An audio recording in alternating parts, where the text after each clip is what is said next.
Maybe Nebraska winning and Husker Hangover can't go together.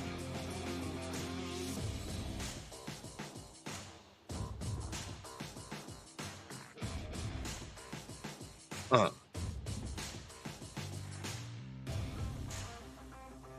Here we go. Gregory says it's perfect. Oh, good. Thanks, Greg. Somebody's mic is still echoing, though, in my headset again now.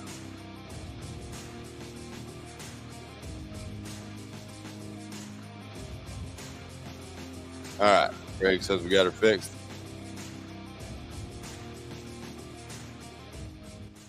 Well, welcome into Husker Hangover on a Sunday morning with a few technical difficulties, but we are working through those. Back on our OG Gangster account here on StreamYard. Still getting a little echo in my ears, but thank you guys so much for joining us.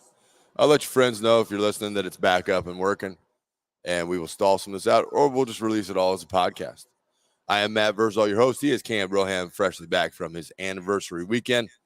We went out to Colorado and did things that were legal in Colorado, but not here. To be honest with you,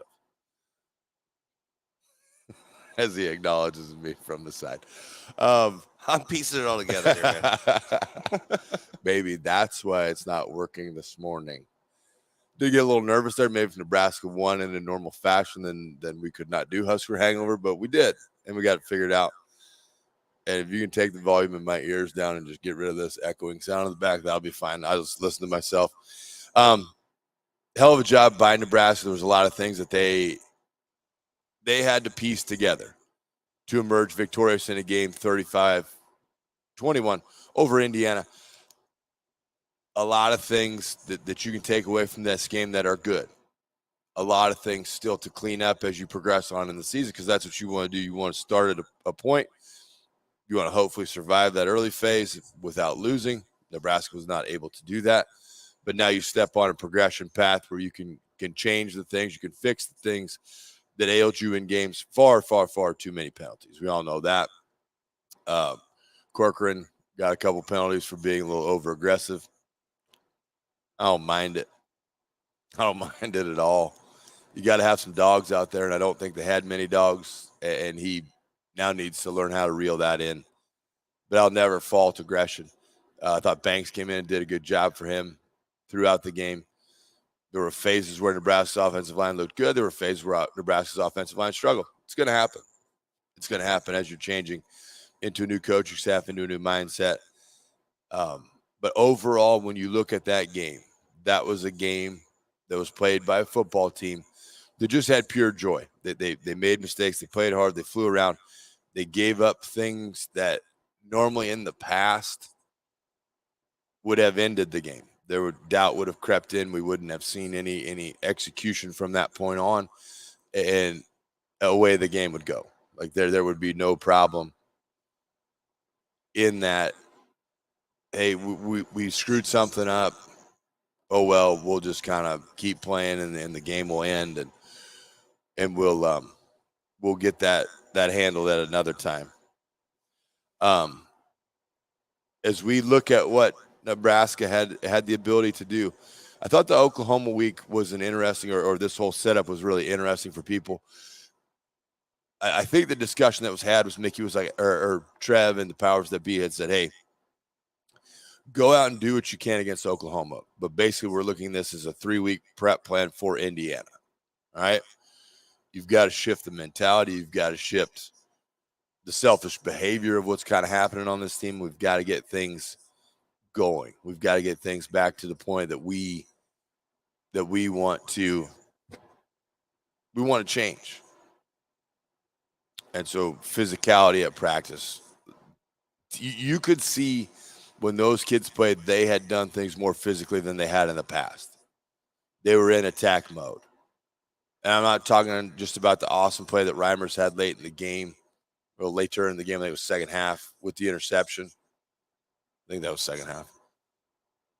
But good coverage read he made. He sat and waited for the crosser.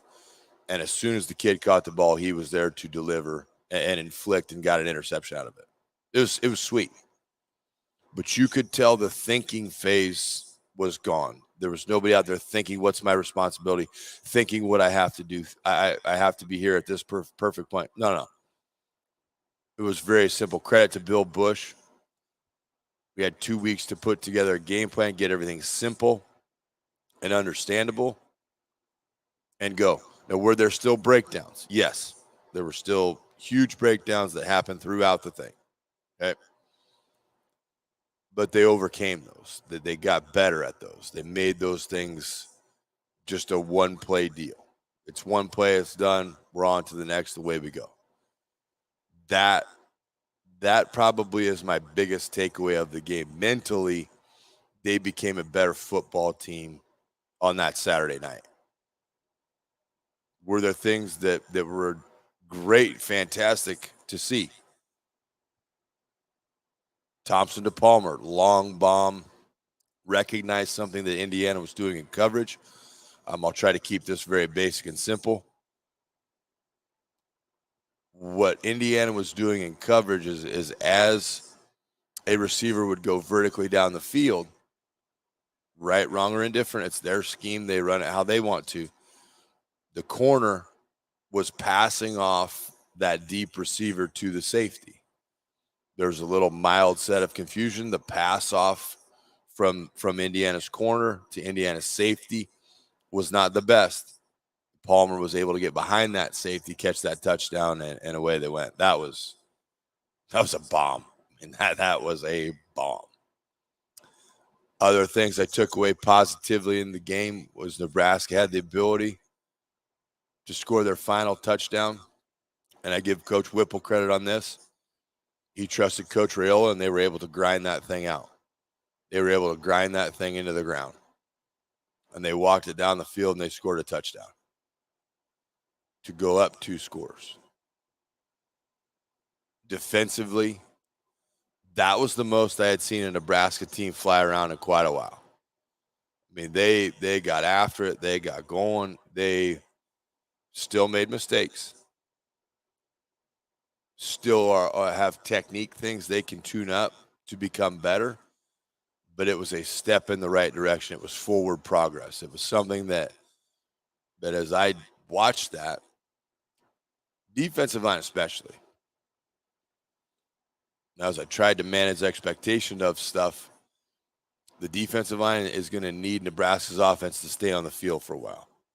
They're going to need them to stay and eat clock, because that's going to be their biggest thing, right? That's the best thing for a defense that is a little light in depth while they're trying to find more depth is a great offense that can sustain long drives. They can keep them off the field. They can make sure that they don't have necessarily to be the ones that are getting the majority of the snaps. If the offense is getting the majority of the snaps, that defense has time to rest. They have time to play hard. Henrich, I thought, played with the most emotion I've ever seen. And was he right all the time? No, but was he flying around making plays? And if he got out of position, he came back as best he could. Got held down on the goal, or got held a couple of times. They called it, which is a novel concept. It doesn't happen all the time. Overall, though, the progress they made in an off week and a prep week. I almost wore my Kool-Aid shirt today because I almost was back drinking the Kool-Aid. I went with the oh my, oh hell yes. Shout out Tom Petty. I don't even know if he's still alive. Is he alive? He's not alive.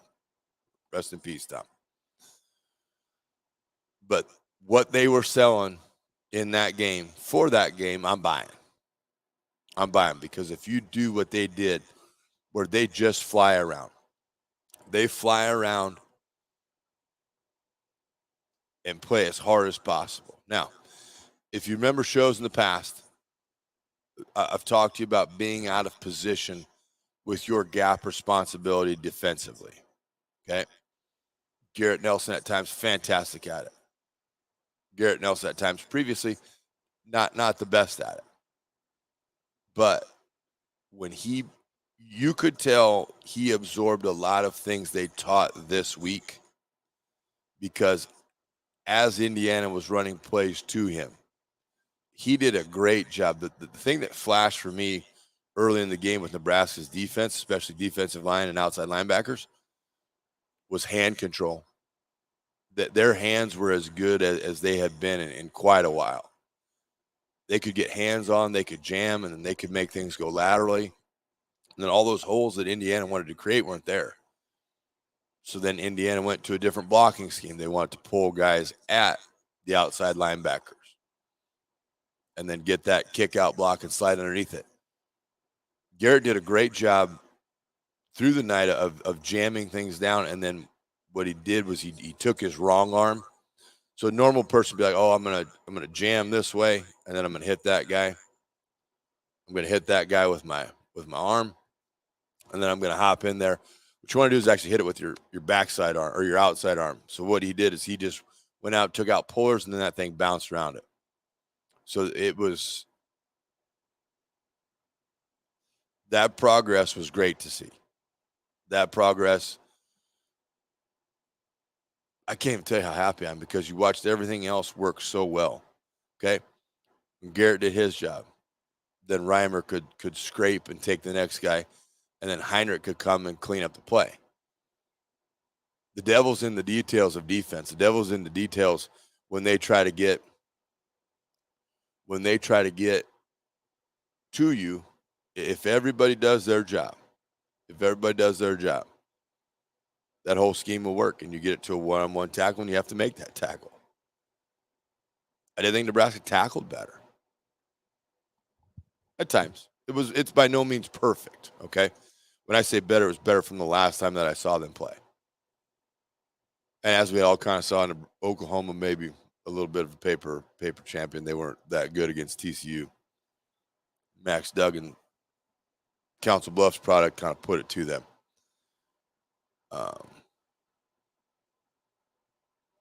It was good also. You saw some guys sub in. The Anthony kid, in the plays he had, they weren't fantastic, but it was better than some of the stuff you were getting. If we want to eliminate tackle over, okay, so what I mean by tackle over is if a formation starts normal, you have a tackle on each side, you take a tackle from the right, you move the tackle to the left side of the formation. If we could lose that whole deal, I'm good with that because I don't think I don't like that because you're putting guys in odd situations. It's not that easy to get into a left-handed and a right-handed stance. It's something you have to work a lot of reps on when you're already struggling on the right side with your stance. Probably not the best to go to the left side. But the things they did gave me a look into what the potential of the team is. Now, big thing for Mickey and crew this week is to temper expectation, right? Because Purdue went and played Minnesota, who Minnesota was just curb stomping people, and Purdue ends up winning that game at Mini. So they're going to be feeling it. They have the opportunity to advance next week. Nick Dancy, a guy I get the opportunity to coach with at Scott Catholic. All he says every day of practice is opportunity for advancement. That's all you're looking for. We have to advance. We have to go forward. We have to take the momentum we've built in this one game, this one singular game, and now take that into our preparation and take our preparation against Purdue. So celebrate it. You got 24 hours. Go have a blast. Go be as hungover, hopefully, as everybody thinks they're going to be, and go from there. Keep sending your questions and comments to me. I've got a phone. I don't know. I haven't checked Twitter, but we've got a couple comments here coming in the deal. The one that I wanted to see. All right. Mike asks, how does Corcoran get disciplined for his, there it is, for his conduct penalties? And what do you do with Ben Hart? I just tell, I don't know if it's Corcoran. We're going with Corcoran. I tell Corcoran, hey, love what you're doing here. Love what you're doing here. Okay? You can't do this, so it cost the team. All right? Banksy stepped in, did a good job in your absence, but you got to be on the field. Okay? You got to be on the field because you got to be our anchor. You got to be the guy that provides the fire in the huddle. Says, hey, boys, follow me. This is how we're going to do it. But then you can't take it too far. Discipline-wise, I wouldn't discipline him. I would say, hey, doing good. Gear that thing down a little bit. Maybe simmer down now. But take her. You're about 12 right now. We're going to bring her back down to a solid 10.75. That'd be great. Because now that you've done it, refs will say they aren't going to watch it. They're going to watch it. But I think he's got to sit out somebody hit me up there. I think he actually has to sit out next week. So he will be out of that one. But opportunity for Banks to advance. Ben Hart, with the Ben Hart situation, I still think Ben Hart is thinking too much. I still think he. Okay, there's one early in the game where he and the running back, it's the one that led to Indiana's touchdown. When I think it's when Whipple and Thompson got into it on the sidelines, which is awesome. I know people don't like that. Oh my gosh, their coaches and players are arguing and yelling at each other. It's fine. It happens. Okay. But in the power struggle that is coaching in college now, Whipple said, I'm your guy. You want to talk crazy to me, you're going to sit down next to me, and I'll put Chubba in the game. Okay? That was awesome. I'm sorry. You can have a discussion with your coach in a loud manner, but when you want to push it, okay, I'm your guy. Here you go, bud. You're going to stay here, and he's going to go in the game. I like them apples. Now, on the blitz, as I went on a tangent there. What happened with the blitz, okay? Ben Hart is at the tackle spot. I don't know their scheme. I don't know the scheme they called to defend this pass play or to protect this pass play. But Grant, I believe, was in the game, and Ben Hart was in. Indiana sent a blitz at it. And so Ben Hart had worked his way inside to help out, saw the blitzer coming late, went out, and it confused Grant. Grant thought he was going out. Grant should have then went in. It's just, if we're both in the same spot, it's like defense. If we're both in the same spot, we're really wrong. He needed to commit to whatever he was going to do. Even if he was wrong, even if he just stayed inside and picked up the inside blitzer, then Grant has enough time to adjust and go outside. But him hesitating and getting his feet were bad on that. He got his feet together. His base was kind of tight. Instead of short, smaller, fast steps, he was taking long, a little bit lethargic steps. And that cost him. It cost him a sack. It cost him a touchdown. And it provided an opportunity for them to do what they normally do. Adversity hit, and boom, away we go.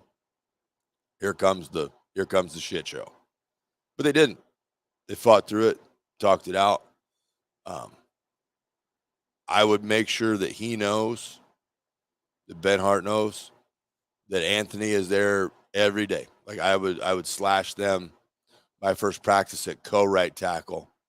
Say, all right, boys, you got a week to figure it out. You got a week to see who's going to be the starter. Good luck. See you guys at practice here in a couple hours. We're going to get after it. And then you find, hey, can I get in here and can I compete for my job? Can I compete for this? Can I get this job as mine? Can I win this job so I get to go and I get to be the one? That's how I would structure it. Because you can see there's potential there in that line. It wasn't perfect. It wasn't great. It wasn't phenomenal, but it won. And as we say a lot, just this is an Al Davis season. Just win and move on. Just win and move on. That's it. There's no need to get fancy. There's no need to, oh, you only won by 7. Okay, great. We won. You won by 1. All right, perfect. Perfect. Greg asked, the inside run game just isn't where it should be. We'd like to see more sweeps, tosses, and get out in space a little bit more. We are pretty predictable inside the tackles. When we are up against a stiffer D, it's not going to work that well, in my opinion. As far as game planning goes in Nebraska, I don't mind the way they called them. All right. Indiana put in a couple exotics, and exotics, I mean, just blitzes that they ran. Some old habits will die hard. Okay. Old habits are tough to break in a 2-3 week span. As it got down to crucial time and as Nebraska needed to move the ball, Grant's patience and his ability to jump cut and make a move is really good. There were times when Indiana had one more than Nebraska could block, but there was also a little bit of a passive nature in some of the blocks late in the game. Not all of them, but there's a couple plays like, shit, they're blitzing. I got to get here. That thinking came back into play instead of just going. All right. If they just go on those, Grant's good enough to make what looks like a 1 yard loss, a 3 yard gain. He really is. As far as going outside, I understand what you're looking at with the running back speed. I don't know if our speed up front is going to be able to get that accomplished. If I was going to use it, I like the counter game. Like where you can pull guys, you pull to kick out a defensive end, meaning the left guard will pull and kick out the right defensive end. It goes both ways. Or you can pull to wrap to inside linebackers. But for those to work, you've got to get movement on the interior front. You've got to be able to drive that defensive lineman out so then the puller can get wrapped around and get to the linebacker. So there's a lot of things they can do.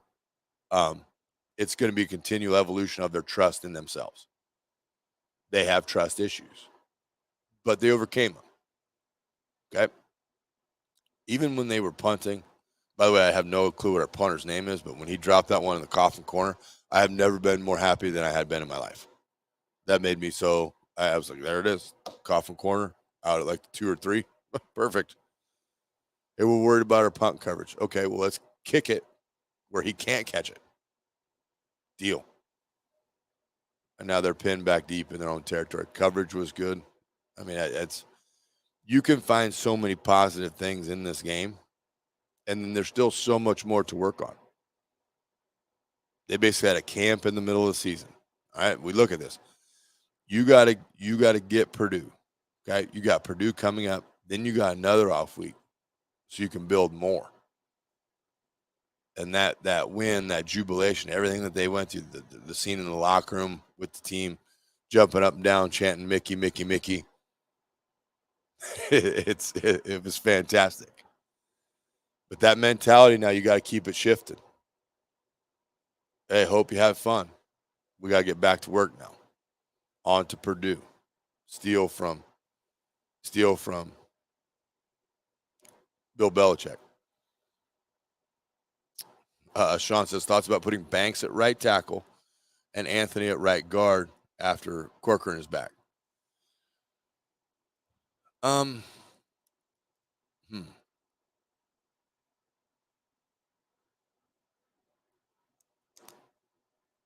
don't know. I would get him back. I would test Anthony this week. I would test him at tackle. Like I said, this is your job. This is your job to lose. You can go and take this thing. Oh, do we have Rutgers next? Sorry, I got ahead of myself. We got 2 and then a bye week. You can tell that Purdue game just freaks me out. I just don't want to lose to Purdue. Yeah, that'd be a tough one for me. I don't know that. I'd have to see how they do these next 2 weeks. See how it goes the next 2 weeks, then we'll go from there. That's how I would play that. Canfield Pope. All right. Bedelek here wrote a novel. I've had this feeling for a while that there's been so much losing in the past 4 years that most of these longtime players forgot how to win once they figure out they can win. Watch out. It's amazing to see what can happen. A team gets pro. So happy for the boys and Coach Joseph. He's putting in work and it shows. Yep. It is. It's cool. It's cool to see how this thing now can look. All right. And we're not go big ready. Says call us Nebraska baby, never losing again. Probably not true. Probably going to be tough to not lose again. Back end's pretty heavy. Michigan's pretty good. Good thing about Michigan though, they'll play to your level. And also, I think a lot of those coaches in the Big Ten just like to put the hammer to the prior regime. Like, I think they like, yeah, okay, boys. Here's the deal: if we get up 21, I want to score 42 and just keep pounding. But yes, Coach Joseph got to work on his fist pumps. You know, if I'm going to be real critical, hard hitting breakdown of this. But now he's into the game. You can tell the kids are drawn to him. They're drawn to his passion. They're drawn to the way he responds, and he's non-discriminatory. If you are not right, he does not care what position you play, where you're at. He will light you up. Like he will. He was there were a couple times on camera. He was giving it to the fellas, which is good. They should be held accountable for everything. But yeah, overall, man, I people had asked, and I get asked the questions a lot. I have no problem answering them. I'll answer them gladly at any point in time anybody asks me, unless I'm crazy busy. How's it going to go today? I said they're going to win, and people kind of were drawn back. Like, how are you so confident in this? I said, because I don't know if they're going to win by 1 or if they're going to win by 21, but they're going to win because you're going to finally get things answered. Like, is playing hard enough? Is dealing with adversity enough? No word of a lie. Don't hit me in the comments. When Purdue scored late in the first half to make it 21-21 at half, how many of y'all's buttholes puckered up and like, well, here we go. Here comes the second half loss. Oh, man, we're delaying the inevitable. This is going to happen. You know, you can be honest. I was one of them. I was like, well, all my predictions are wrong. Here we go. But went in and made adjustments second half and came out fired up and just played hard. Nothing they did was different than anything, any scheme, any play call, nothing. It was all the same. It was just taught in a simpler form, and it was executed for the most part, not for the full part, better and confidently and with trust. 13, the corner got burned on a little back shoulder. Not burnt's a rough word. There was a completion against him on a back shoulder throw, which, if you've ever played cornerback, I have not.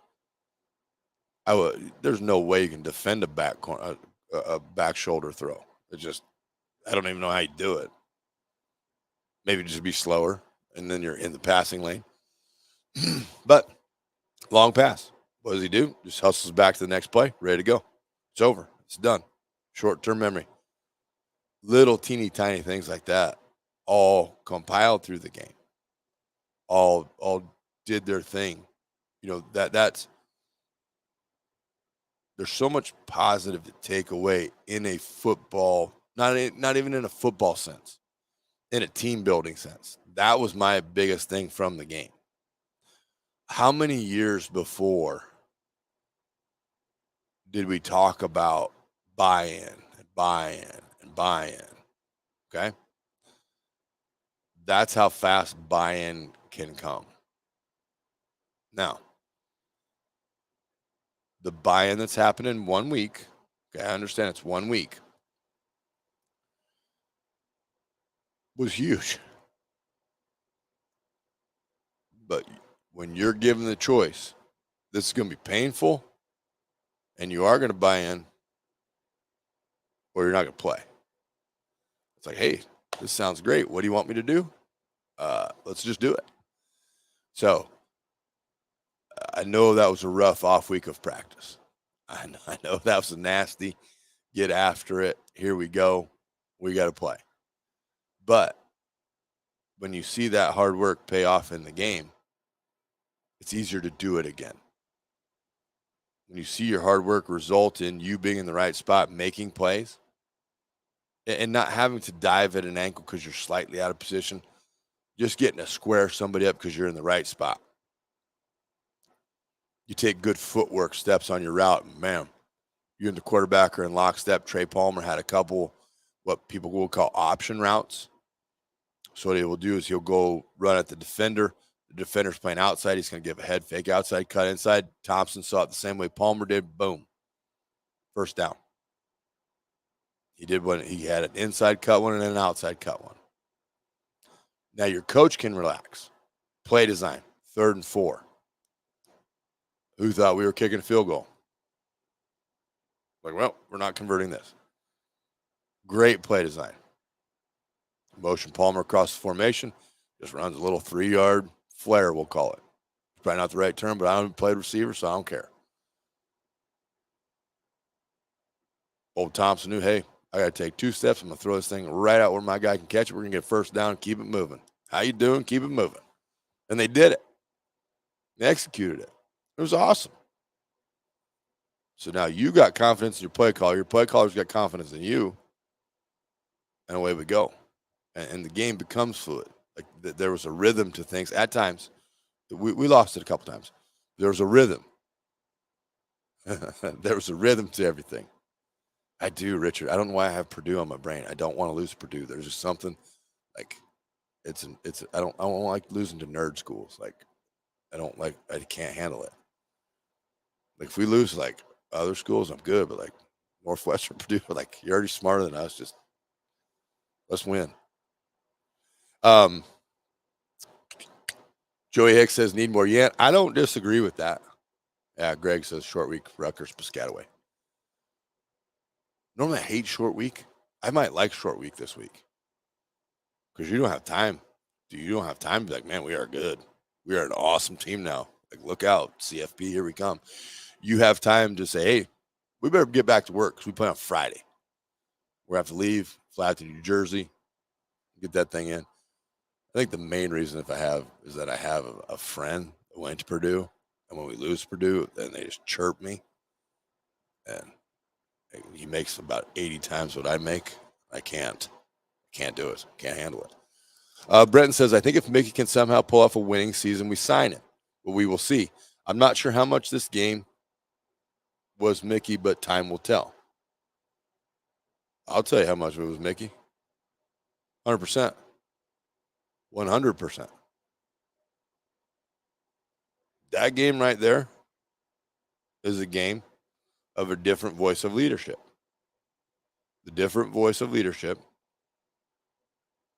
what he was selling, they, from a couple of my sources, reluctantly bought, but they bought it. And then they went out and played. And it looked fun. Like they were having a blast. They were having a good time flying around. They were that. As far as just fun on a football field, that's the most fun I've had watching Nebraska play. I got into the game. I had to work a little bit. I caught, in and out. But then, much as it goes, the second half started and we kind of died off. And I sat down, and I was in. I'm first time in a long time for me. Like I'm audibly yelling at officials on the screen. When they torque somebody to the ground, that is a hold. I know we hold them, but when our guy's feet end up above his shoulders, that's a hold. You have to call that. Indiana had a hold in the end zone. Well, that should be a safety. I'm not saying you got to call them all, but that one, the glaring ones, call them. But yeah, it was. I'll take that.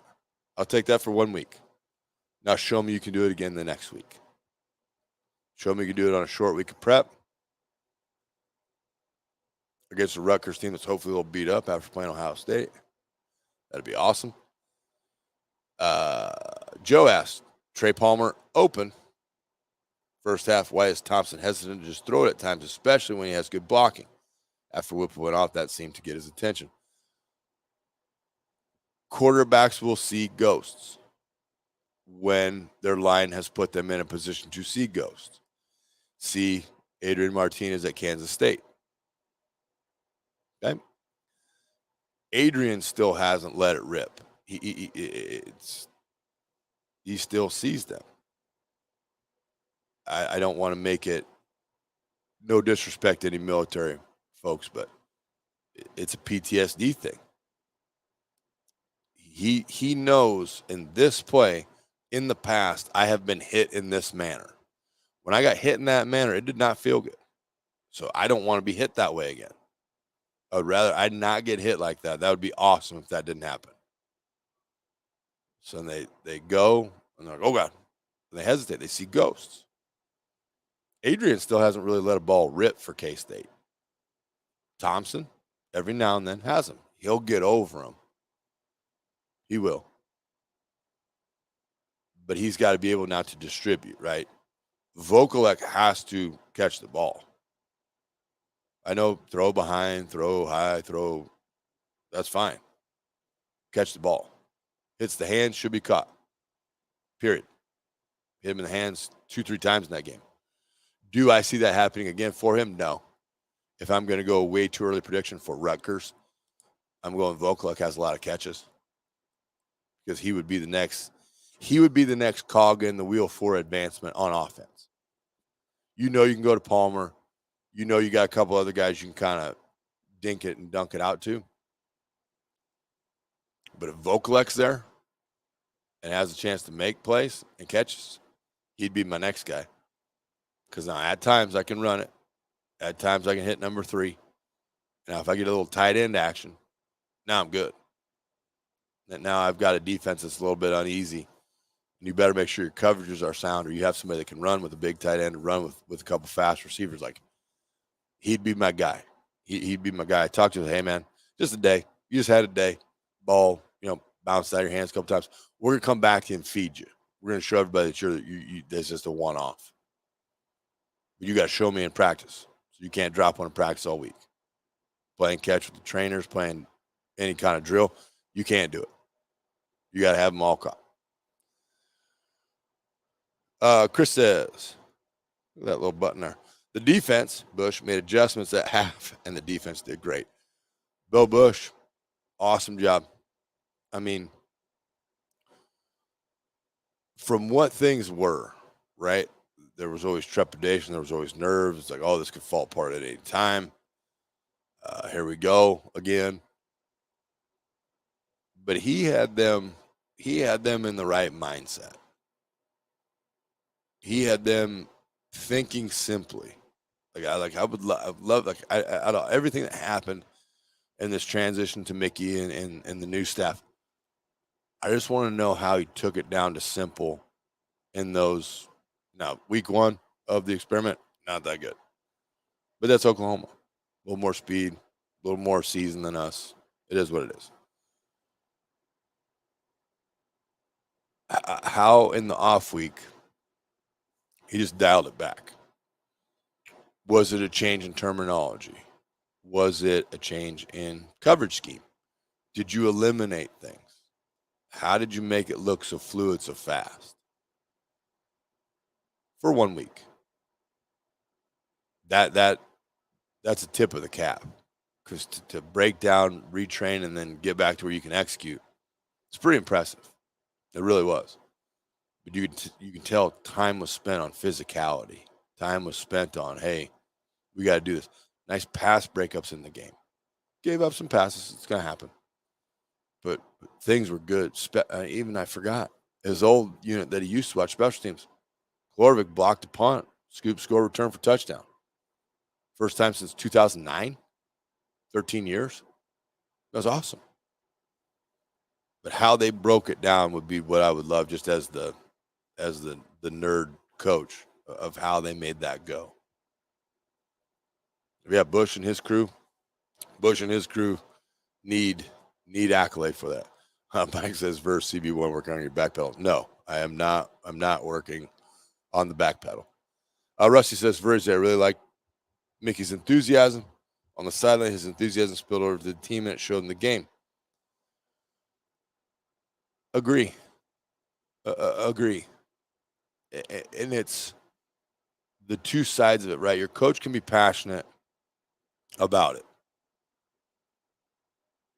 You will know when you've done wrong in a game. You will know when you've screwed up. Okay? If I got a coach that's in it and he's doing his thing and he's, revving the crowd up, cheering and trying to get me hyped up, it's awesome. Not sustainable, but it's awesome. But then when I screw up and he's the guy waiting for me and then he lights me up, like, man, yeah, okay. I don't want that again. Nope. I'm a hard pass on that anymore. So that dynamic of the relationship, psychology of it is really fascinating. Because, hey, he's not just a rah-rah guy. He's a disciplined guy. And kids, whether they want to admit it or not, will be drawn to a disciplined situation. They know they can't act crazy. They know they can't act a fool. They're still got to execute on the field. And if you don't execute, the thing in the next question here from Quattro. Nice. That is an awesome name. What's your opinion of Varela? I gained some respect for Riola. But I take that back. My respect for him grew in that game because Banks had a couple rough series. Yanked him. Hey, Yank. Come stand by me. You're going to watch some football now. You're not going to play it. You're going to watch it. I love that. They evolved as well. Okay? Is it a finished product? No. But is it better than it was a couple weeks ago? Yes. They still have some get after their ass left in them. Okay? Footwork mistakes were still made. Hand placement mistakes were still made. Now you get in the film room, you watch those, you correct them, and you go. So that's his next progression. That's where he's headed next. Let's get these things fixed. Let's get this so it looks better next week. Let's just keep growing as a unit. Hey, you got a guy suspended for game. Okay, no problem. You're starting now. You're here. Boom, boom, boom.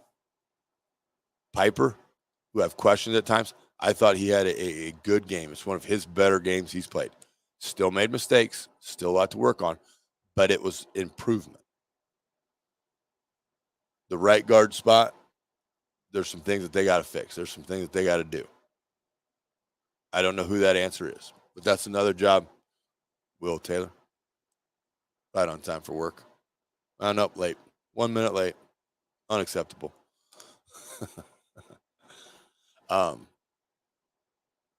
That right guard spot I would have as a slash. I would have 3, 4. I'd have 3 names on it. Like, you're getting equal reps. Go win it.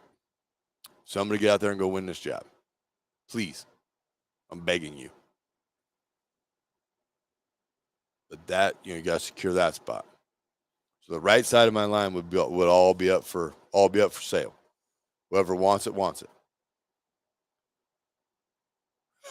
Richard says defense still had some issues, but they didn't look lost this week. In just one bye week, he turned it around. Britton, slow down just a skosh. We made progress. Turnaround. I got games circled for turnaround. I'll be honest. Okay, we made great progress in a bye week and a prep week. Okay. So now our next, as Husker fans, neurotic feeling is, okay, we won one. What's going to happen now? Are we going to be celebrating this one and be like, nah, we're good, we won one? Or are we going to come back to reality and be like, hey, what's happening here? I'm in the camp that this is going to progress again on Friday in Piscataway. Thank you for everybody telling me that I was way off on the schedule. But man, it's fun to have the chance to talk about positive things you've seen. in a short time span, very short time span. But you can see it. That looked like football. That looked like a calm, knowledgeable set of kids that are out playing a game, having a blast, doing everything they can, making mistakes, getting over said mistake and playing the next play, not dwelling on anything in the past. It was great. Scott asked the question many are wondering, do we win that game without coaching change? I plead the fifth.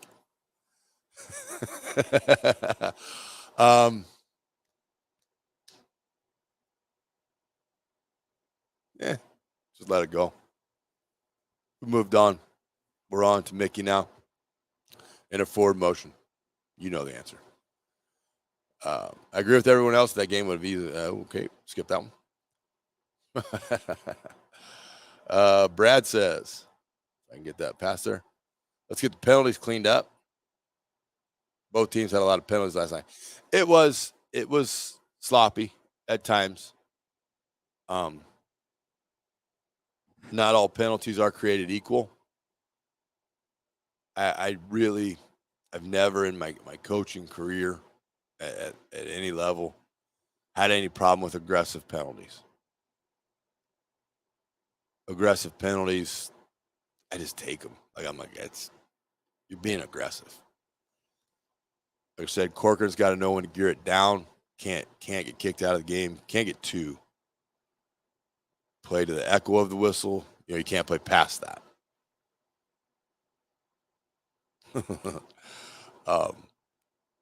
You've got to be able to. Football is a controlled rage. I just go crazy for 7-8 seconds. Get back in the huddle with my guys. Calm down for a second. They give me a new play to use, and then I go back out and I go crazy again for 7 to 8 seconds. I just can't be mad at him. I can't. It's bad judgment, yeah. Hurt your team, yeah. But you're trying to set a tempo, and you're trying to establish an ass-kicking identity. I'll take it. And maybe it's just because I feel we've been deprived of it for so long. We feel that, hey, man, I haven't seen this in so long. I don't know what's happening. Do you want him to go to the point where he gets two personal fouls and kicked out of the game? No. But do I kind of like the meathead in me tip my cap back? Thanks, man. Appreciate it. I needed to see some aggression in this thing. Yeah, I do. The rest of the penalties, those are easier to clean up. And those probably more readily addressed. As Nebraska evolves as a program, then you can go and clean up the personal foul penalties. But you got to have aggression. It's a mean game played by mean people. It really is. And it's awesome. And it's fun. But, yes, penalties need to get cleared up. We almost passed the revolver to Indiana because we were, many shows have listened for a long time. I said we just need to invest in steel-toe boots because we shoot ourselves in the foot so much. We almost passed, like, here you go, Indiana. You just do it. You just do it. We're like, nope, give it back. We need that. We shoot ourselves in the foot. But they overcame them. Like you lost the penalty battle in a bad. You had a lot. 100 plus, like one complete trip down the field and back a little bit in penalties. Imagine if that doesn't happen. That thing may have been academic by halftime. If you get that. Clean it up. It's a point of emphasis and practice. Here's our points of emphasis. Clean up a couple coverage breakdowns we had. Clean up penalties. And find a glaring right guard and right tackle that step up. Say, I'm not waiting for you to give me this job. I'm taking this job. That's what I'm doing. That would be where I'm like, if I'm a coaching staff and I'm having the behind the scenes meetings, the behind the scenes closed door, what are we doing? hey, coach, we blew some coverages. Here's what's going to happen. Our blitzes didn't get home. Here's how we're going to address it. I had a lot of penalties, coach. I had a lot of them. So we're going to bring some refs in. They're going to officiate practice. Okay, great. What are we going to penalize these guys with if they hold in practice, if they pass interfere in practice, if they blah, blah, blah, blah, blah. Because in the game, it's 5, 10, 15 yards. In practice, it can be physical. What are we going to do? It doesn't have to be running. You can say, hey, for everybody that holds, creatively thinking here, we got these cold tanks set up right over there. We got a lot of ice in them. You hold in that practice, your average time that you set in these after practice is about 10 seconds. You got to stay in for like 30, 45 seconds. It doesn't have to be like running gassers or up downs or whatever. Okay? You can make it some other kind of discipline. I like the running part, but that's something you could do. We're going to hold you in there for 30 seconds. Might not be legal, but whatever. Just trying to think outside the box here, but make sure there's a ramification when you have refereed practices. You flinched in your stance. Boom, boom, boom. You weren't focused. You didn't trust your technique, and you obviously maybe didn't know the play or didn't know what you're supposed to do. Which one is it? Okay, now I'm going to make you more tired, and now you're going to do this. You're going to do it again. You can't jump offside. You can't hold. You can't do these things. You can't get caught holding. Let's call it that. You can't get caught holding. But you do those things, then you go. Right? All right. Brenton says the crowd at Memorial Stadium was on fire. Love to hear, especially from a 1-3 team. Shows true grit, and the players knew it. It was cool. There's few places in the world better than Memorial Stadium when it's cranked up and they know they have a team on the field that was going to give them everything they got. Very few places because they're knowledgeable. They're very knowledgeable about the game. And if you go out there and you're not meeting their expectations, they're going to let you know. They should. Man, I think a ticket now is a kidney and a liver, like part of your liver. These people are like spending cash. Then you got to have 46 beers before the game just to get good and lubed up. Got to be ready to roll. All the way out in San Diego.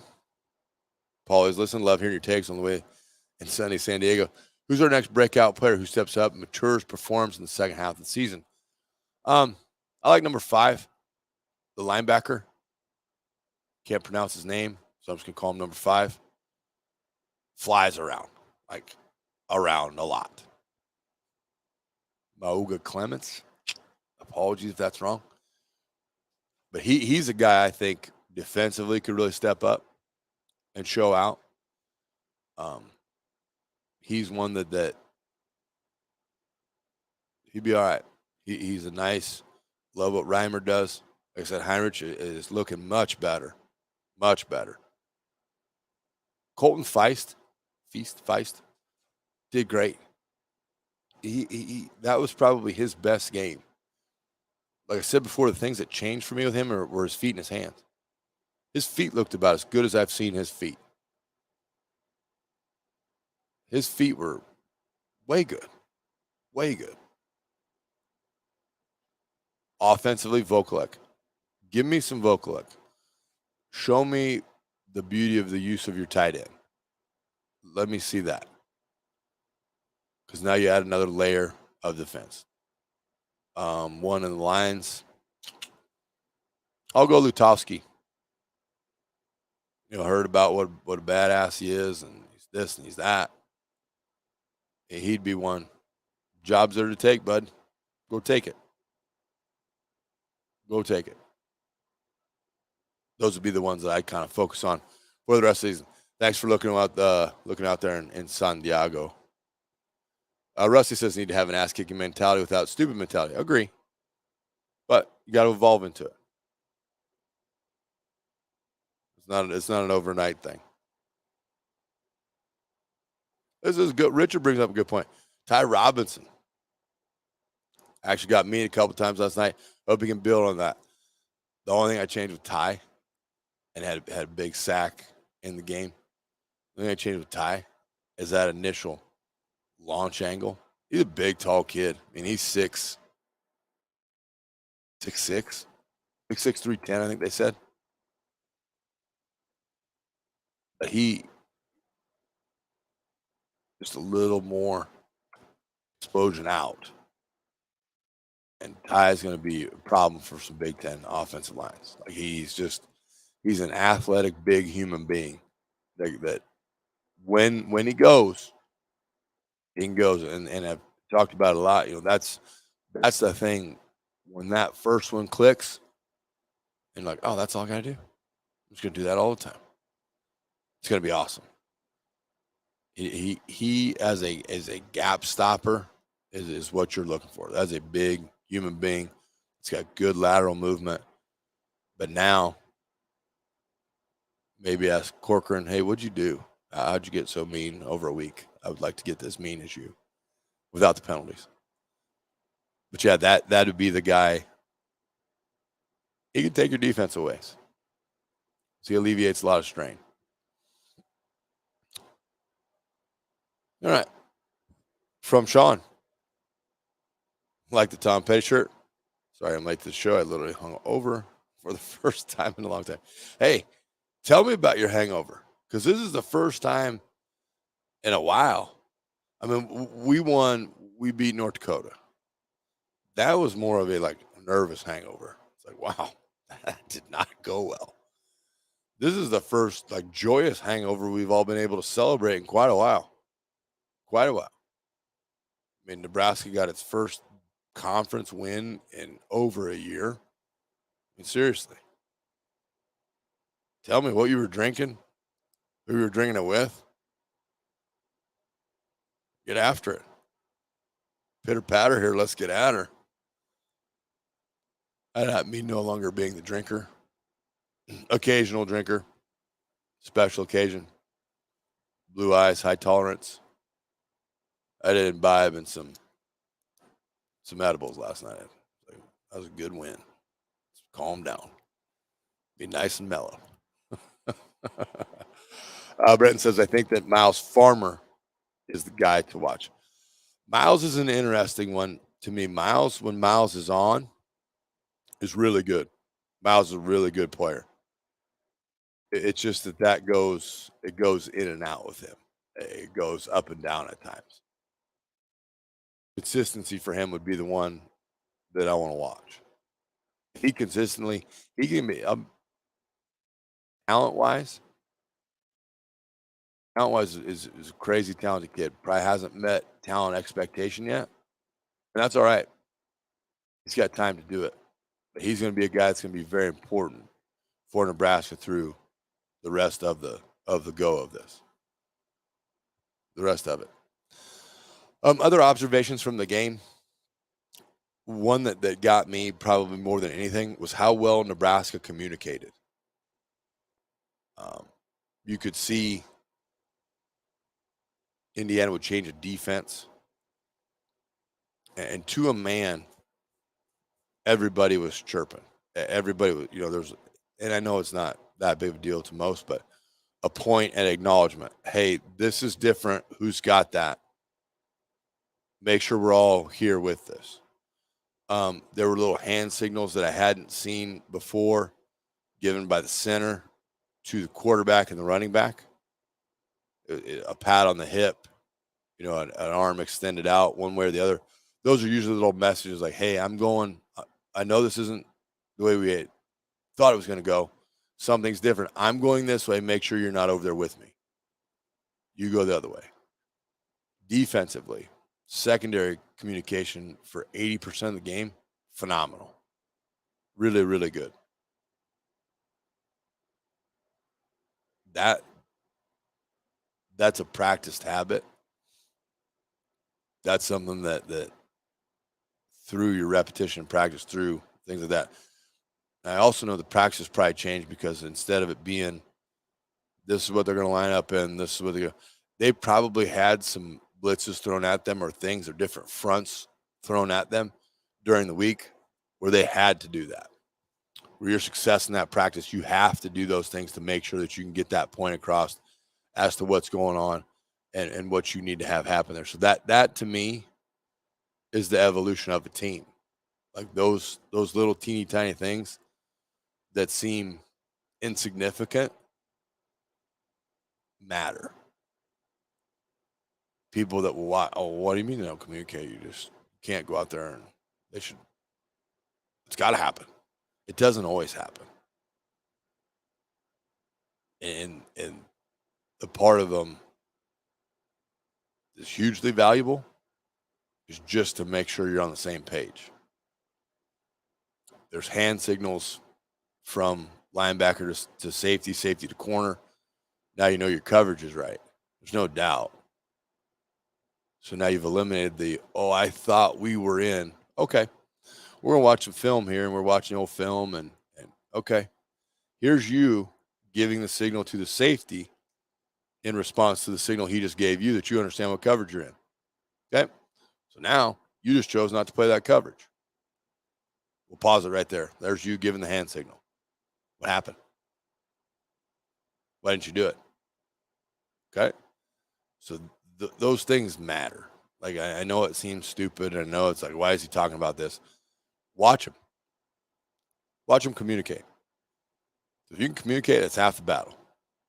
If I as a center or a quarterback can get everybody on the same page, now all we got to do is play. If I as the middle linebacker and the safety, get everybody on the same page, all we're doing is playing now. No more thinking. Thinking time's over. Go be athletic, read your keys, make plays. Very simple. But that was a big one to me that not a lot will catch. Some will see it, some won't. But those you have to credit staff on that. You have to credit staff for simplifying things, for making it so, hey, this has obviously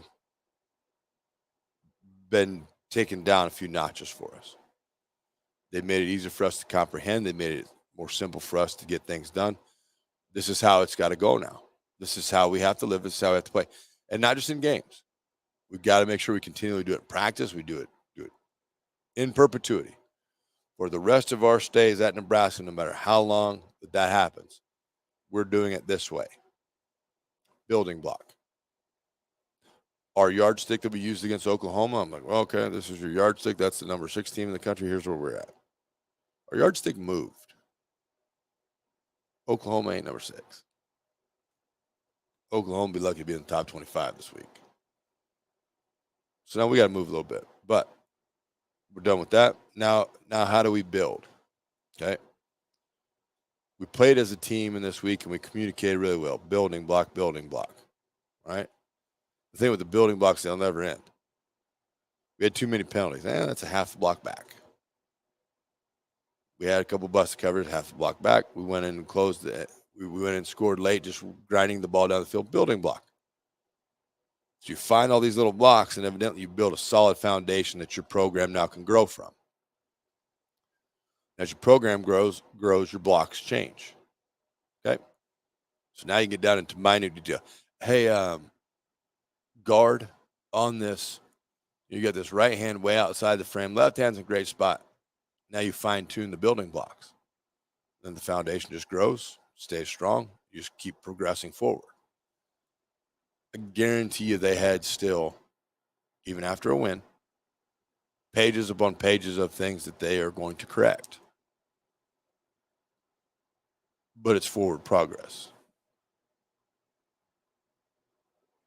It's not it's be square. The hole's been dug. Okay? The hole for the University of Nebraska Lincoln football team has been dug. All right, it's right there. Big one. Now we've got to fill it with foundation. You got to fill that thing on culture, which we talk about, on principles, on accountability, all those things now you can see starting to evolve in just 3 weeks. All right? And oh, by the way, if you really like your coach and you want him to be the next coach, you better pay attention to all of it. You better execute it. And that foundation better look real nice. Better look real nice by the end. If it doesn't, he's probably not going to be the guy. If it does, probably going to be the guy. which, by the way, I'm totally fine with. Great rapport with the kids, great recruiter. AD can throw a bunch of money if Whipple goes, at a DC and an OC. Maybe Bush stays at a DC and an OC. But here you go. Here's the big checkbook.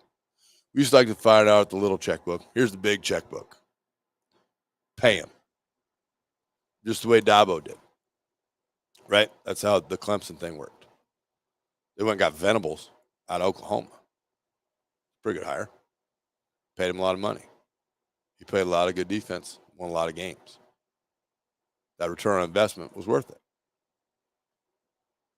But for these kids, you want your NIL money? We're going to have adult decisions then. I'm not holding back any of their NIL money. You want to act this way? You like your boss? You like the guy running the show? Think he's the guy? Okay. Perform. When he makes you practice physically all week, don't whine about it. You got to go do it. When he gives you these challenges, hey, I need a right guard and a right tackle to step up, separate themselves from the pack. You got to do it. Hey, I need to build depth at my defensive line. Who wants to step up and do this? Do it. I need you to play your responsibility every play. Do it. You are just as big of a reason for him to stay there and keep his job as the head coach in Nebraska as any win or loss. If you do all these little things he's asking you to do, you're going to win more than you lose. You're going to win a lot more than you lose. You're all in it together. So you got to follow those things. You got to follow that. Like I said, the whole for the foundation for Nebraska is big. If they can build this, if they can build on this hole that's been there, they may go and they may turn into Bama. I'm not right now. But if you can fill that foundation that's there and build it solid and then pass on to the next generation, and man, I used to take it pretty easy here. Used to take it pretty easy. And we can't do that anymore. We got to change our minds. We got to change how we go. We got to be ready to roll. But that's the path. Blocks 1 and 2, and some of them in there are started. Now you have to build upon them. Back to some questions here. Hey, Bob brings up a good one, and I have no idea how to do this, as was evident by us not being able to get set up on the off week or this week. How about some calls from your old regulars? Bobby, we will work on this. I would love to hear from everybody. I'm a talker. Really enjoy talking. Another question here, Brent says, a lot of man-to-man on defense. That was a bit scary because a better team could have taken more advantage.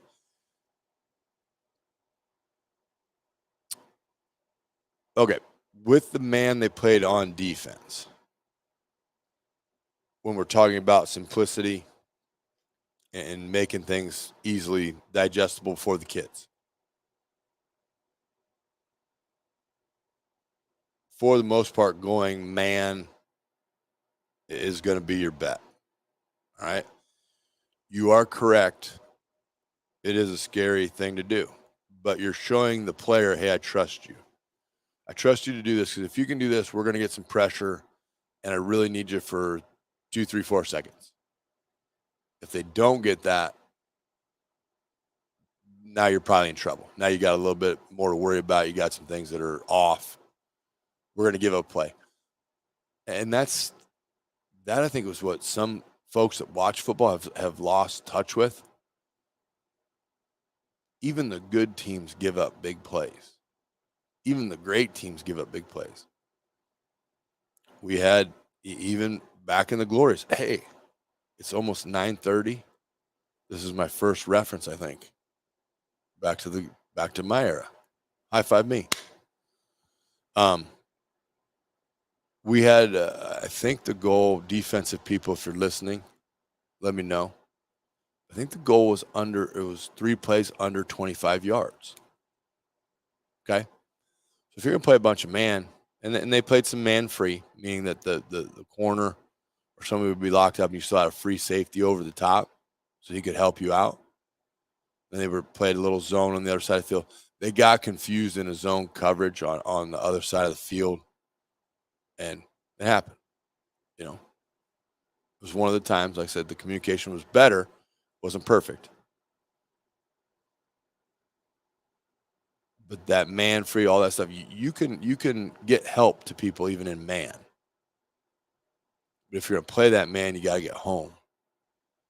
I think Bush will come in to next week against Rutgers on Friday.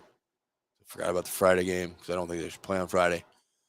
But he'll come in with some different blitz looks. Okay. He was able to throw some stuff out there like, hey, this is how we're gonna blitz. Coaches in the mental warfare are like, oh, this is what's gonna happen. They're just gonna blitz this way the whole time. So if we can get this big, because there's no way they can get more in. Blah, blah, blah, blah, blah. Bush will have the same look of a blitz, but the blitz will be different. And those blitzes have to get home when you want to play your man-to-man coverage. I would see this week, you're going to see them evolve a little bit and play a little bit more mixed coverage, where one is going to be all out man, next one you're going to see some zone, could be too high, could be cover 3. They'll evolve. But right now for this week, they needed something in everybody could trust. Hey, corners, I trust you to play man. You got that guy. You got that guy. Outside linebacker, you got that guy. Safety, you got that guy. Let's go figure it out. Ready, break. So that's there for them to evolve into. And as we've seen, his teaching methods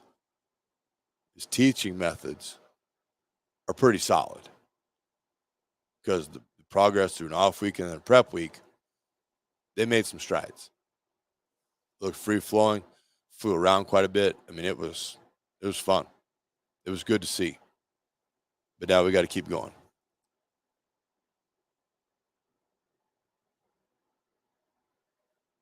My mom's friend just texted me and said if anybody's got 4 tickets to Illinois, she'll take them. So now we're a ticket broker. By the way, too, with our new partnership, we are part of the Hurrdat Sports. Nailed it. Hurrdat Sports Network. If you want to join Hail Varsity Magazine, okay? Excellent magazine, tons of inside information about Husker football, about just Husker sports, all in general. You can go on their website. Cam, what's the website? HailVarsity.com.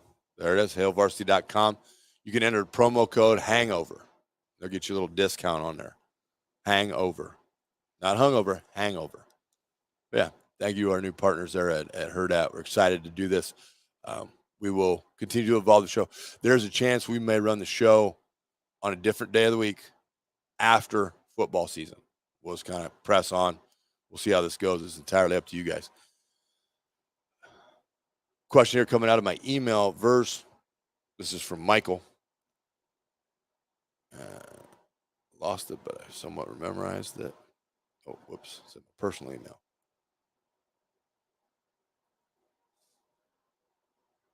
Okay. Gist of it was verse. What is realistic for the end of the season? What do you think Mickey has to do to keep his job?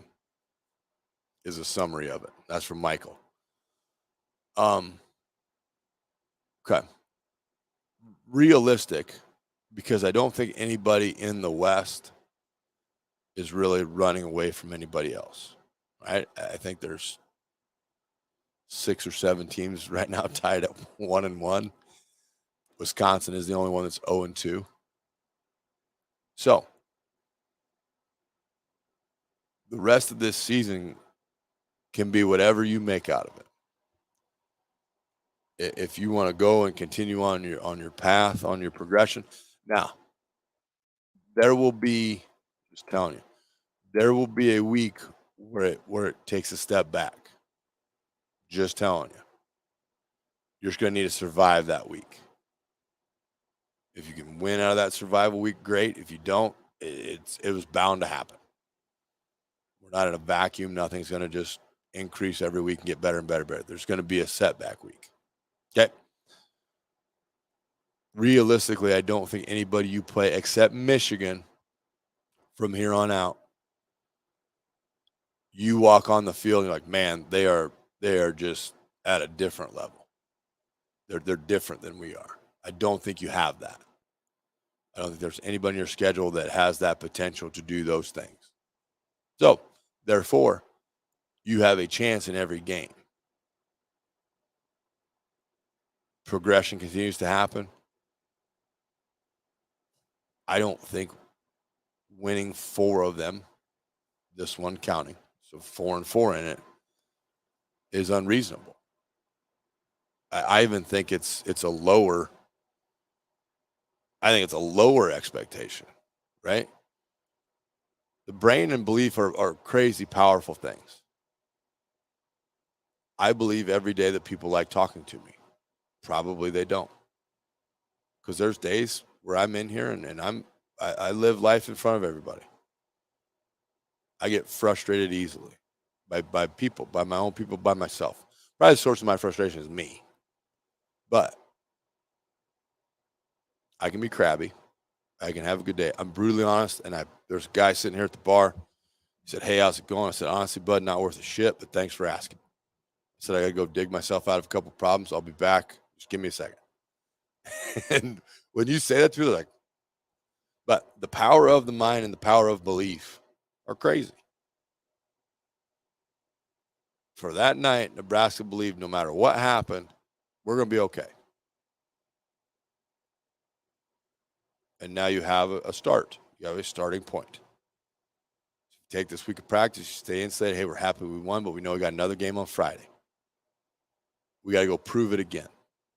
Mickey, I think, God damn, is he good in press conference. We are 1-0 this week. Boom. On to the next. Loved it. Very simple. Been used before. But positive of the kids, critical of the kids, positive of the staff, critical of the staff. Covered it all. We did some good things. We did some bad things. There's things we did some good things. There's things we need to improve on. I think as a coaching staff, we did a nice job of preparation, but there's things we can get better at. Boom. Everybody's in. Easy breezy, lemon squeezy. But you get a group of players and coaches and staff to believe in it, to believe in everything that can happen. And through discipline and through accountability and through effort, we can all do this together. We can be the ones that lay the foundation that we build this program back up on. That's going to be our lot. Didn't get off to the best start. Started out 1-3. We're 2-3 now. So this week we went 1-0. Next week, if we can go 1-0 again, we're at 500. Next week we go 1-0, we're above 500. Take realistic baby steps and realize that the preparation is the piece. They can go a ways, but they have to believe it. You can't have anybody doubt. You can't have anybody wonder. You can't have anybody really question. So I'll be honest, situation at some positions of guys that are starting, that's going to sort itself out. Because instead of the players, and everybody thinks this is a one-sided thing, okay? Everybody thinks this is coaches laying stuff out and they're telling these kids what to do and this is how they have to do it and this is how they have to go. Here's what it really is. Most players now will take ownership of this.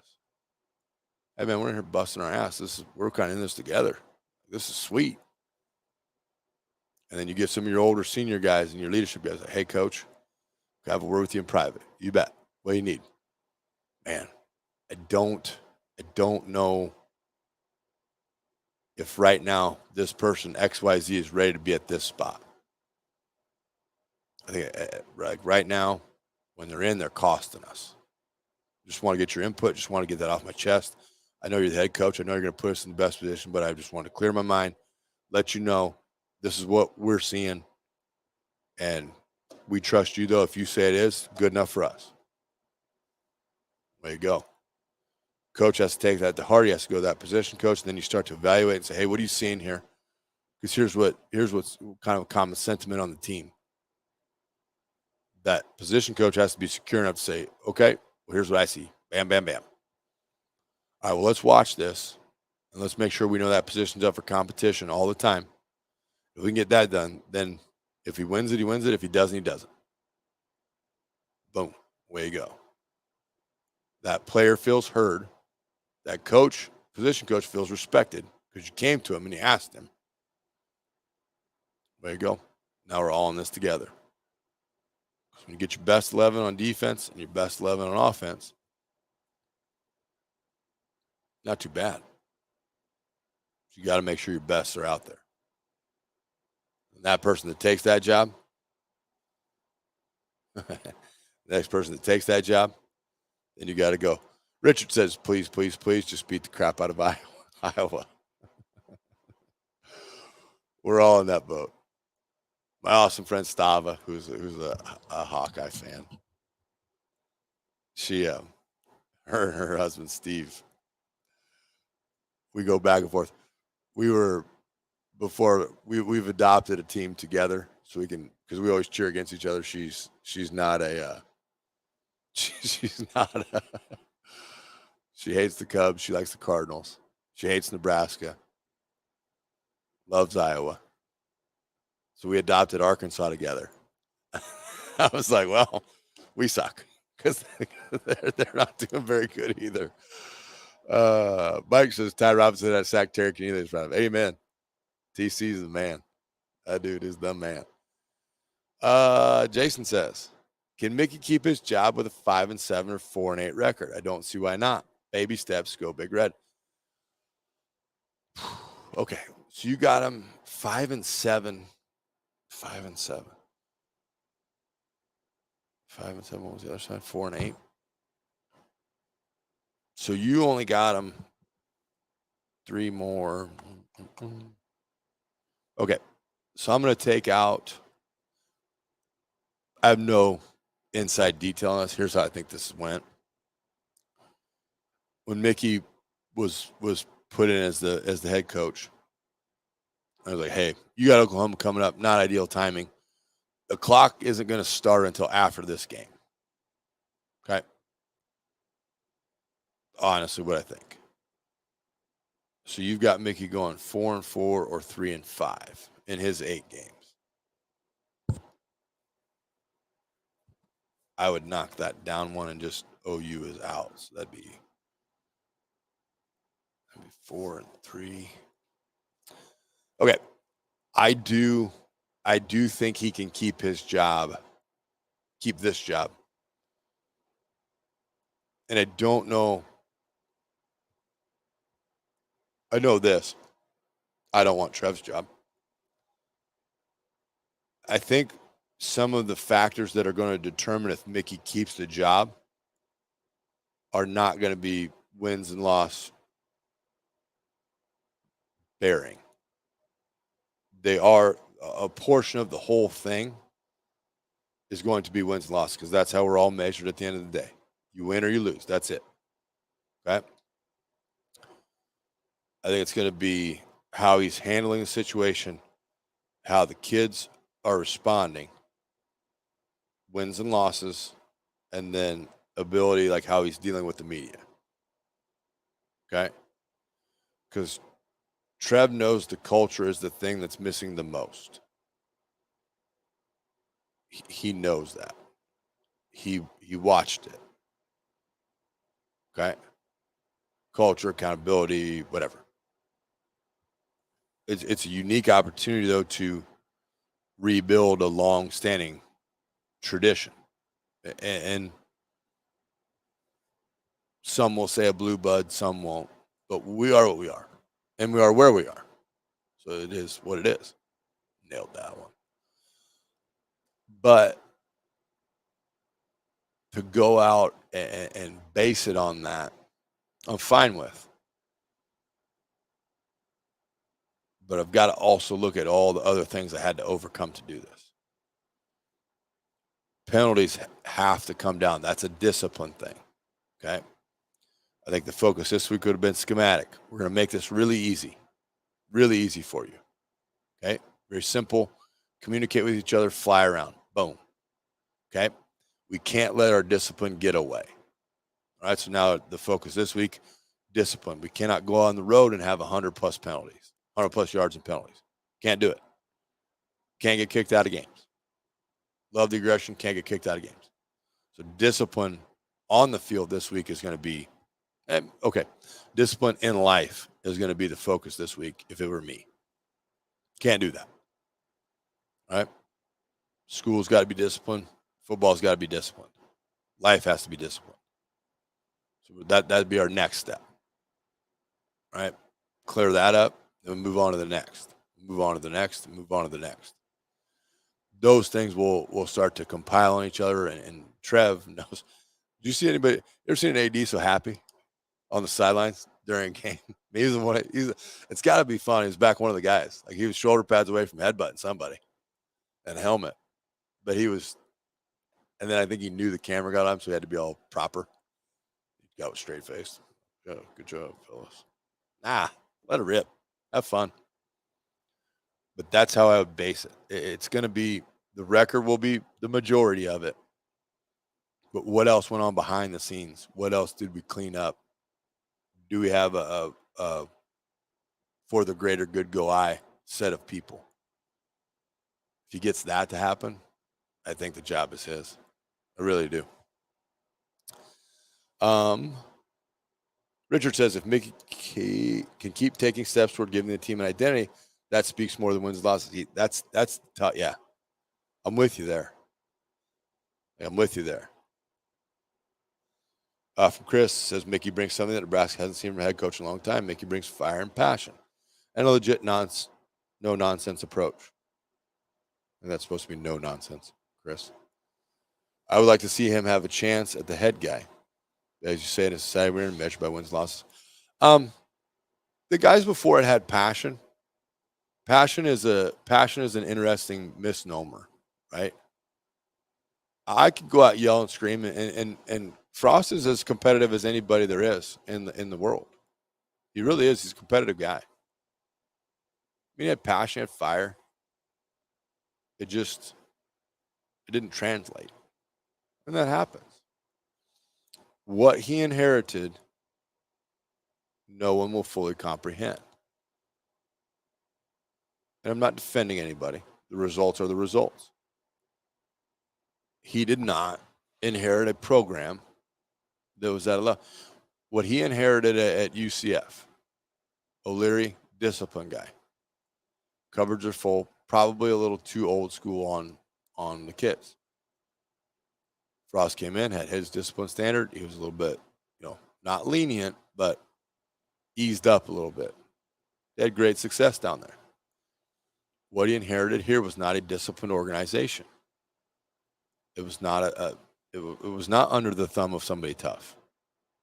It was under the thumb of grandpa that was like, hey, man, go do what you need to do, boys. Coach, my hamstring's a little tight today, coach. I don't think I should squat. All right, don't squat then. False. Wrong answer. Okay, so what he inherited, that was going to be the tougher part of fixing than any of the X's and O's and all that stuff. No excuse, no reason. You got to assess that, and you got to change your style to fit it. That's what it is. That didn't happen. Okay? For whatever reason, that didn't happen. And we are where we are. Mickey now has it, and the fact that he can take this and he can tool it the way he wants to, and he can instill his discipline, he can instill the culture, he can instill accountability. He can do those things. Perfect. Take the torch and run. Over and over again, I've said on here, discipline, accountability, and effort will win you games. If you go out and play hard, you can win. Anybody watch Missouri last night? Georgia, immensely more talented than Mizzou. Immensely. Mizzou had them. Outside of Isaac Zaska, it never pains me that Missouri loses. I don't want Isaac to lose, but he's on Missouri, so he has to lose. But you can go out and play hard. Missouri played hard. Talent got them at the end. They lost 26-22. They were leading the majority of that game. They had their opportunity to shock the world. They played hard. They played disciplined. And they were accountable to everything. Okay? You can go out and do that. If you want to hit me in the comments here, what on your remaining schedule after watching last week's game frightens you on the schedule? Michigan. But anybody else, it ain't like you're playing the boogeyman. Like you ain't playing a world beater. So now if you go out and you match that and say, hey, we got a great game plan. I don't care about practice. I don't care if you had a great week of practice. What I want to hear, kids are focused. They're really communicating well. The game plan resonated with them. And now we just get to go out and play. Now we just get to go out and play. That's it. Can you go shock the world and win a bunch of games? I like the 1 week at a time thing. Just take care of Rutgers. Be 1-0 next week. Then Purdue. Take care of Purdue. You're 1-0 that week. Bye week. We will destroy the bye week. 1-0 that week. Now you're into the meat. Now you're into what everybody thought at the beginning. Oh, my God, the back end of that schedule is so hard. Illinois is probably in there somewhere, too. I don't memorize the schedule. Don't get at me on that. But you have that. And for all of those that said, oh, the schedule's so easy, Bielema, Illinois, da-da-da-da. Come on, man. That dude just went and did his old team like he used to do us. There you go. Oh, you don't like me running it out? Yeah, I'm going to run it some more. There's guys that just can coach. What they do, it resonates with kids. They don't care about his rocket of a wife. The fact he probably has 47 natty lights before a game. He can coach. I guarantee you there was nobody happier in the country after that game. Shook old Chris' hand, shook old Barry Alvarez's hand, then gave it to him. Have a good night, boys. Thanks for playing. There's no one on your schedule that you have to fear. There's teams on your schedule you have to respect. And you have to crank up your accountability. You have to crank up your discipline. You have to crank up your effort. Because these guys are about to find they haven't even minimally tapped any amount of effort they can give. They had a hard first bye week and a hard week of practice. They got done. They're like, man, I bet I got more. I bet I can give some more in this. And they gave, now this week you give more. And maybe a few of those mistakes drop off. And maybe 40 yards in penalties drop off. And then you go to the next week. You still realize you got more to give in practice. Hey, man, the more I've found a correlation. The more I practice hard, the easier that Saturday or that Friday night is. Keep going on this. It's working. And they believe, and it's just crazy enough to work. Not saying they're going to win them all. Not happening. I've told you there's going to be a week where step back. Like, damn it. It's all going so good. Okay? Nebraska, I love you. Don't let it be Purdue on the backward step. Don't let it be Iowa. We're good. Not those two. Take a step backwards on any of the other ones. I'm fine with that. But it's all there to take. It's all there to take. You just have to put in the effort and the work to take it. Your coaches have to lead you. You have to trust them. And just work hard. Just work as hard as you can.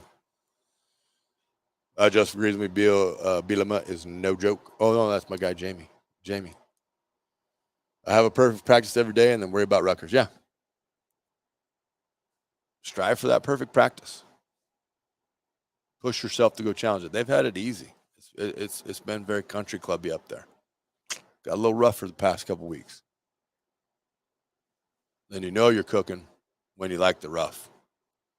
When you look forward to it, you're like, ooh, we're going to get after it today. Didn't have a great day at school. I'm going to go after this. We're going to have a day out here at practice. We're going to get better today. If everybody's striving for that perfection, everybody's striving to get better, you can win. No one is running away from you in that side of the bracket. Just go take it. All right, Mike says yes, Minnesota and Purdue. Of course, Michigan, the team that can do some things that they have the want to. Hold their heads in a puddle when necessary. Yeah. Right. Bear Bryant story. When winning is as important as your next breath, you'll win. Seems barbaric, seems archaic, but it is what it is. All right, guys. Well, don't forget, hailvarsity.com. Go on there if you want to subscribe. Got great content. They'll cover all the sports all year. Promo code HANGOVER if you want to get involved in that. Things we'll be working with the show. Cam the man is back. I apologize for all the technical difficulties. Somehow it's probably my fault because I pushed a bunch of buttons last week. It didn't work. It is what it is. Nebraska wins. On to Rutgers. Thank you guys so much for joining us. We will be back next week, and we will continue to break everything down on Sunday morning on Husker Hangover. Have a fantastic day, everybody. Love you.